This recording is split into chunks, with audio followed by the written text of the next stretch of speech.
विश्वामित्र जी के साथ राम लक्ष्मण मुनि मंडली पूरा सहित आके बिसौल गांव में वहाँ के डेरा गिरल बा।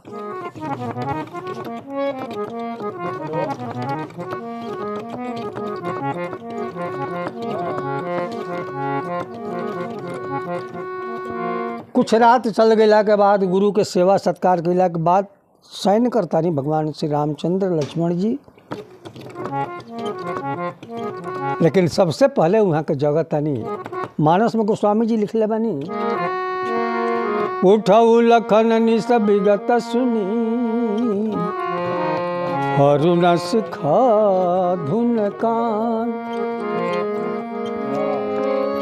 गुरु ते पहले जगतपति जागे राम सुजान। लक्ष्मण जी के जगह करके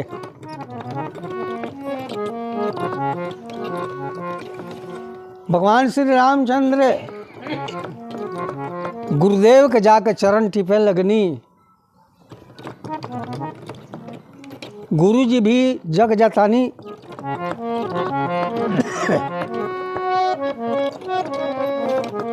शौच क्रिया कैला के बाद मानस में गोस्वामी जी लिखले बानी बाबा,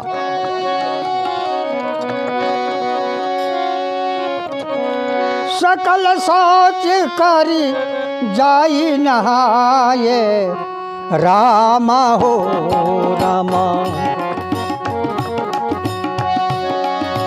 सकल शौच करी जाई नहाए रामा हो रामा।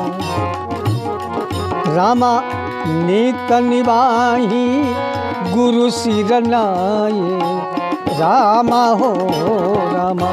रामा नित निवाही गुरु सिरनाए रामा हो रामा।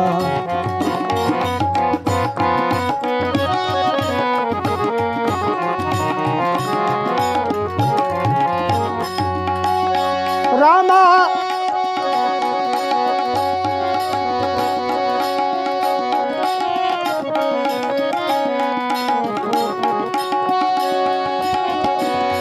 रामा समय पाई गुरु पाए आयस्सु पाई रामा हो रामा।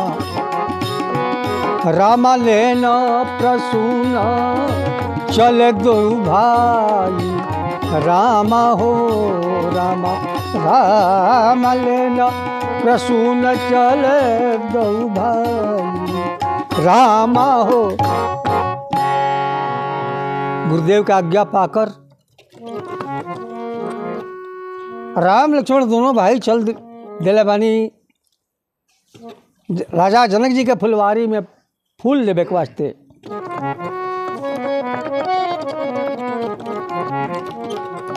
दोनों भैया जातानी, लेकिन वो जौन जे राजा जनक जी के जौन जे फूल वाटिका बा उ जनानी बाग हो। ओमे केहू मर्द के जाए का आदेश ना रहे। आ वो जी दरमान बन के बैठल बिया मालिन।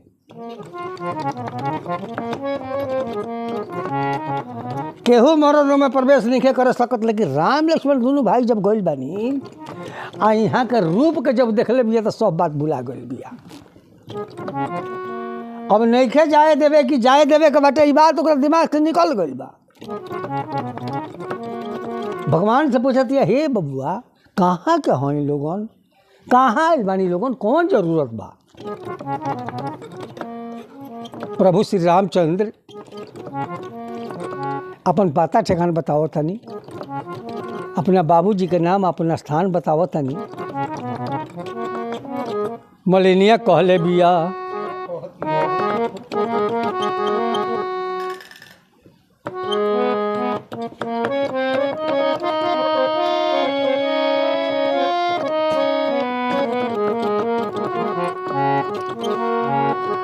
श्यामल गोर सुनो दौलालन, श्यामल गोर दौलालन आए इत उदायन में आए इत। प्यारी है।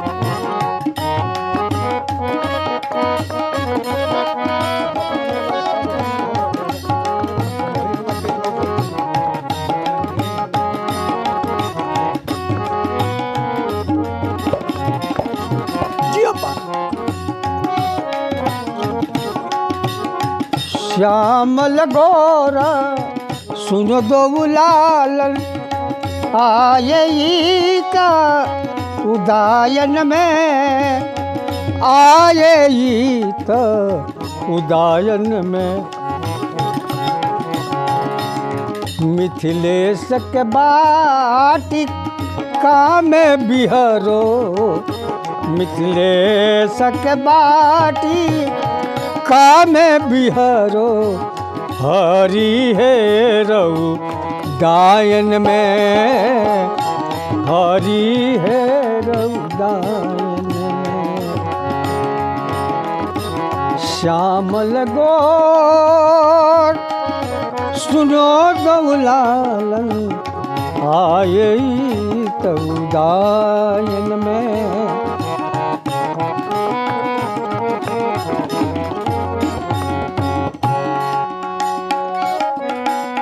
कौन पठायो दया नहीं आयो हो। अरे बबुआ खाली पाऊँ बा फुलवारी में जाए लोगन रवा लोगन फूल के पाखुरी काटादार होला गिरल हुई गोड़ में गड़ गई किए भेजावल हो।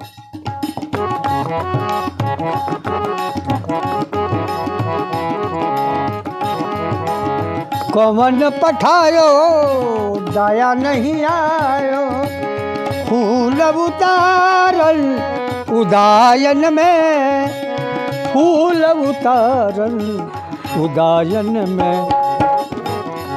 मिथिलेश के बाटी में बिहरो मिथिलेश के बाटी में बिहरो हरि है रऊ दायन में हरि है रऊ दायन। बाबू फुलबाटिका में जाते लोग बचा के जाए लोगों कांटादार कुली पाखुरी गिरल हुई। राम लक्ष्मण दोनों भाई फुलवारी में प्रवेश करता नहीं। कुछ दिन फुलवारी में गईला के बाद भगवान श्री रामचंद्र कहता नहीं कि बबुआ लखन ये बाटिका का सजावट देखा कितना सुंदर सा भइल बा।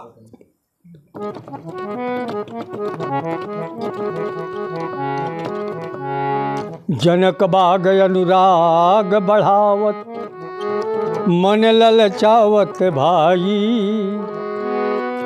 जनुमालिन रतिनाथ हाथ निज द्रुम बहु भांति लगाई।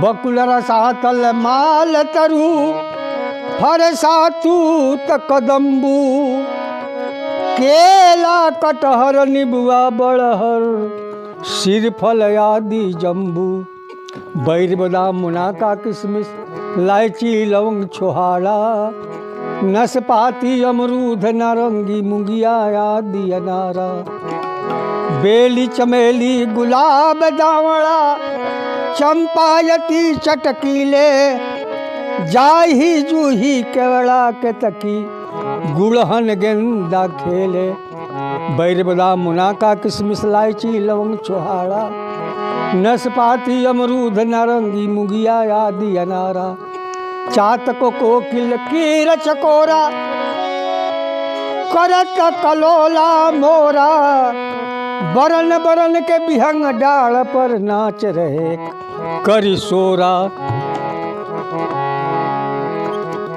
जनक बाटिका सुख उपजावल देख देव तरुलाजे बसुनायक मिथिलेश बाग में सदा बसंत बिराजे। इतना फल फुलवारी इतना गाछ वृक्ष बाटे सबके भगवान कह के लक्ष्मण जी से सुनावत है।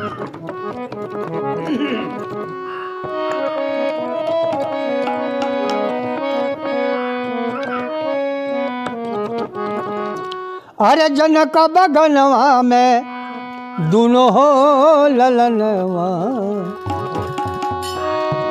जनक बगनवा में दोनों हो ललनवा, बगिया के लूटस बहा, हाय राम बगिया के लूटस बहा, जनक बगनवा में दोनों हो ललनवा, जनक बगनवा में दोनों हो ललनवा, बगिया के लूटस बहा, हाय राम बगिया के लूटस बहा।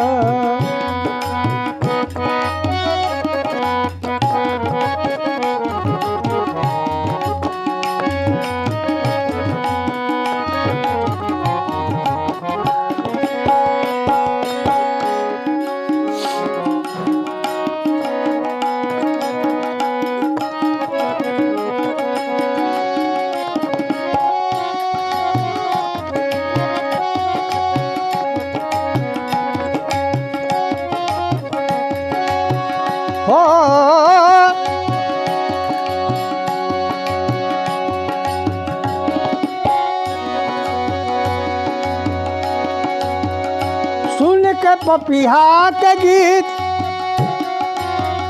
सुन के पपिहा के गीत, डोले जियरा के भीत, स्वर्ग लोकवा के बगिया में जैसे संगीत, स्वर्ग लोकवा के जय बगिया में जैसे संगीत, काली कोयलिया कजरवा लगा के, काली कोयलिया कजरवा लगा के, कुहुक पड़े अमवा के डार, हरा कुहुक पड़ी अमवा के डार, जनक बगनवा में दोनों हो ललनवा, बगिया के लूटस बहा, बगिया के लूटस बहा।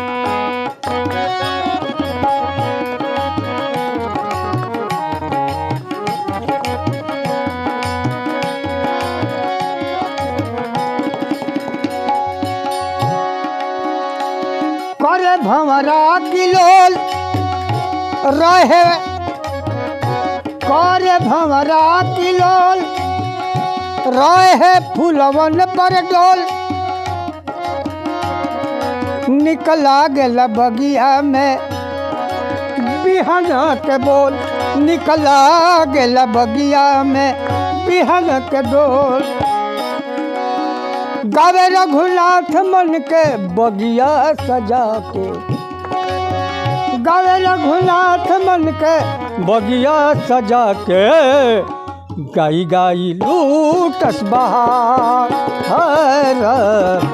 गाई गाई लूटस बहा, जनक बगनवा में दोनों ललनवा, जनक बगनवा, जनक बगनवा, जनक बगन दोनों ललनवा, बगिया के लूटस बहा, बगिया के लूटस बहा, बगिया के लूटस बहा।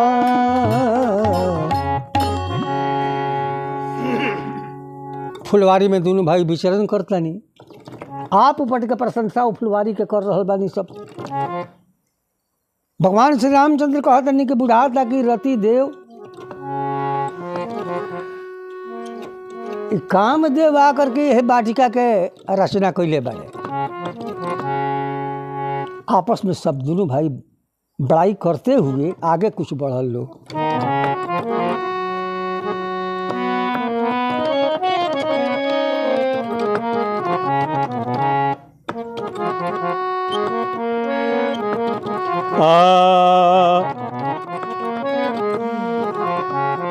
बाग में आगे बढ़ते हुए भगवान श्री रामचंद्र कहतनी जब बबुआ लखन देखो ये वाटिका के शोभा के कोनो वर्णन नहीं कल जा सकत।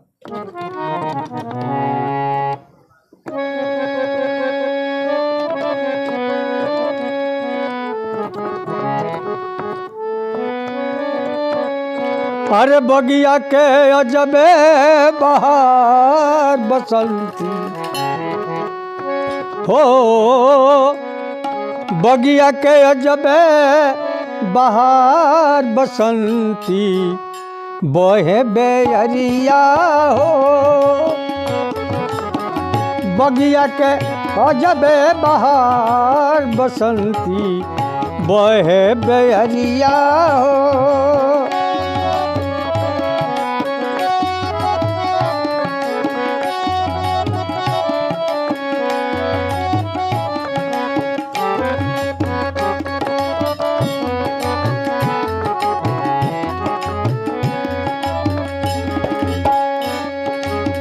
क्यारी ये क्यारी वे फूल न्यारी न्यारी, क्यारी ये क्यारी में फूल न्यारी न्यारी, चंपा गुलाब और चमेलिया बसंती, चंपा गुलाब और चमेलिया बसंती बहे बेअरिया हो, चंपा गुलाब और चमेलिया बसंती बहे बेअरिया हो,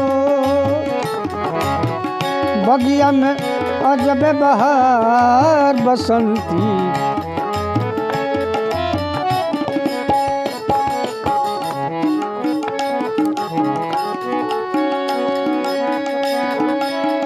केला कटहर नीबुआ बड़हर,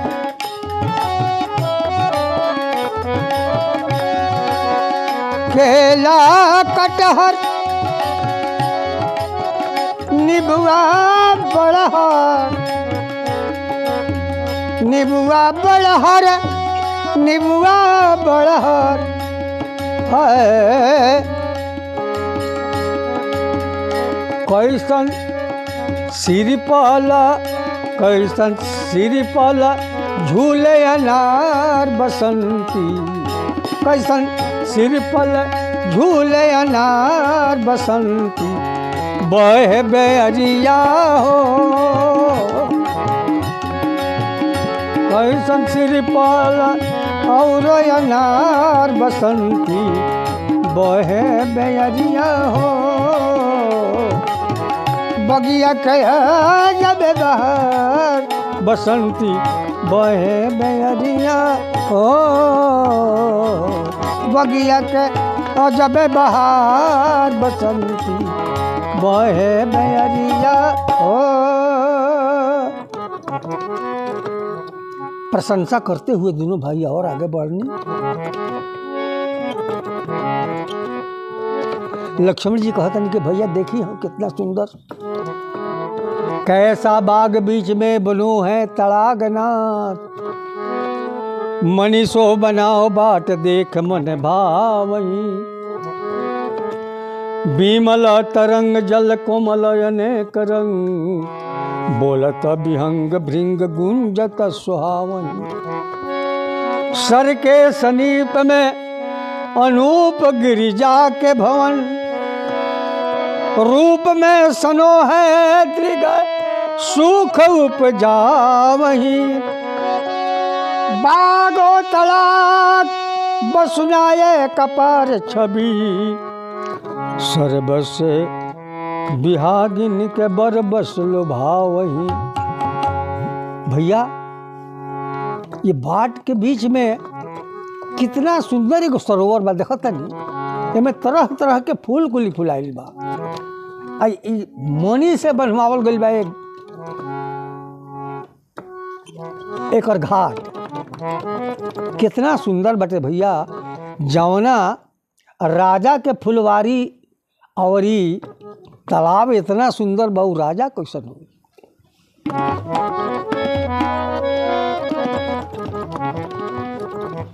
यह बात दोनों भाई बतियावत आगे बढ़तनी यही में भिखारी ठाकुर आ गईनी।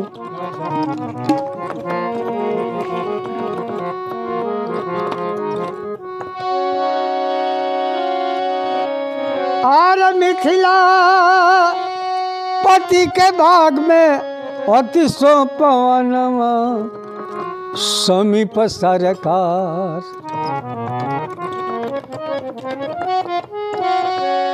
मिथिला पति के भाग में अति सो पवनवा समीप सरकार। हैनी हाँ समीप सरकार। हैनी जनक बगनमा समीप सरकार। हैनी जनक बगनमा समीप सरकार। जनक बगनमा समीप सरकार। हैनी जनक बगनमा समीप सरकार।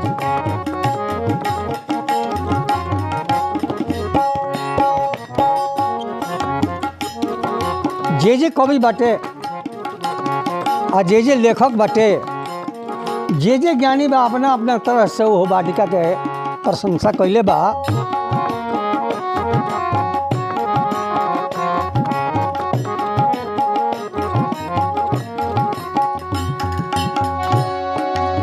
अरे एक सांवर एक गोर बदन समीप सरकार।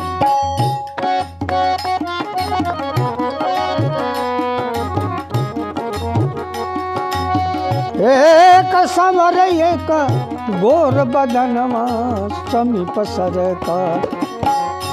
काने शोभे धनुहा बनवा समीप सरकार। काने शोभे धनुहा बनवा समीप सरकार। ऐनी दशरथी जनक बगनवा समीप सरकार।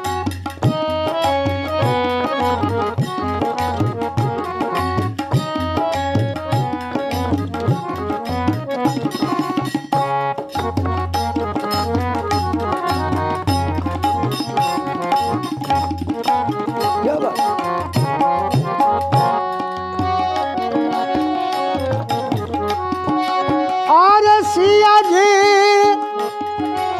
सिंगार करके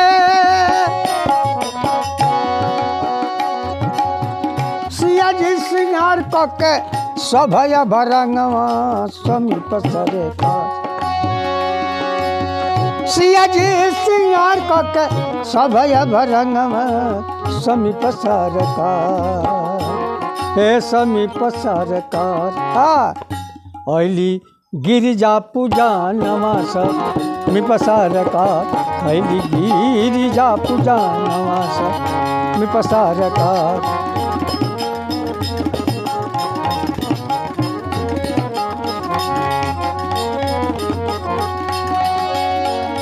सिया जी सिंगार करके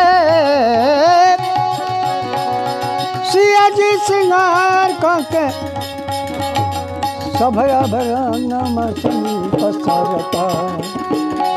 सिया जी सिंगार करके सभय भरंगवा समीप सरकार। ऐली गिरिजा पूजा नवास समीप सरकार। ऐली गिरिजा पूजा नवास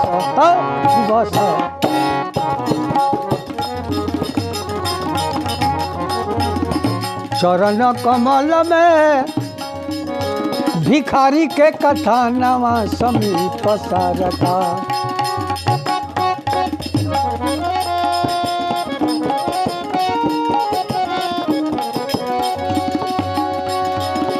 चरण कमल में भी खारी के कथा नवा समीप सरकार। जेकर कुतुकपुर मकानवा समीप सरकार। जेकर कुतुकपुर मकानवा समीप सरकार। चरण कमल में भिखारी के कथा नवा समीप पसरका जेकर कुतुबपुर मकानवा समी पसरका जेकर कुतुबपुर मकानवा समी पसरका।